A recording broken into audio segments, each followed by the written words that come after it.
Yes, guys, welcome to the next lesson. So moving on from what we've just covered right now, we're going to be getting into the liquidity. And this is one of the most important lessons, or one of the most important core lessons that you're going to learn, especially when it comes to technical work.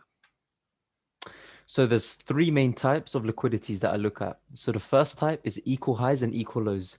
So whenever you get into a chart, the main thing that you're going to be aiming to look for is this type of setup.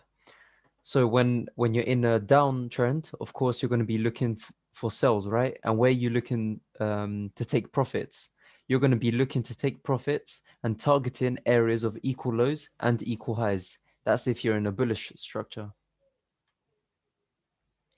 Now, the second type is trendline liquidity.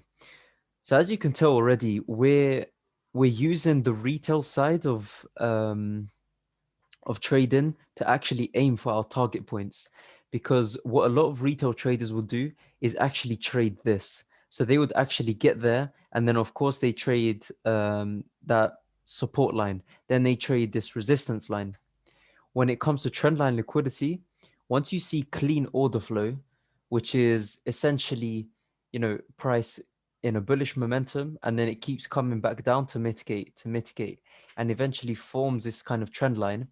Once you get to a higher time frame point of interest, that's when you can recognize, okay, we're going to get to there, see the reaction. If we see a break of structure down on the lower time frame, so that could be, this may be a 4-hour chart, for example, and we get to a daily order block. When we get there, we see that break of structure down, wait for retracement, and then you're aiming for not only equal lows that you're probably going to see on maybe a 1-hour chart or a 15-minute chart, but you're also going to be aiming for this trendline liquidity. Now, choosing that can be up to you. If it's fundamentally backed for sales, you know that you can aim for much longer, but the bottom of the trend line is usually where you would take your take profits for this. Now, the third type is quite simple to understand. When you're moving in a market and you're creating highs and lows, them highs and lows create buy side and sell side liquidity. So the reason, so that is pretty much, if you're in a range, for example, it's the very tops and the bottoms of that range right there, where all that liquidity is being built up. The reason for that is because for price to have moved up there and then back down, of course, that's a sell order, right? And where are the stop losses? The stop losses would be just at the top right here. So that's what we call buy side and sell side liquidity. So whenever you get onto the charts, always look for these three types of liquidity points.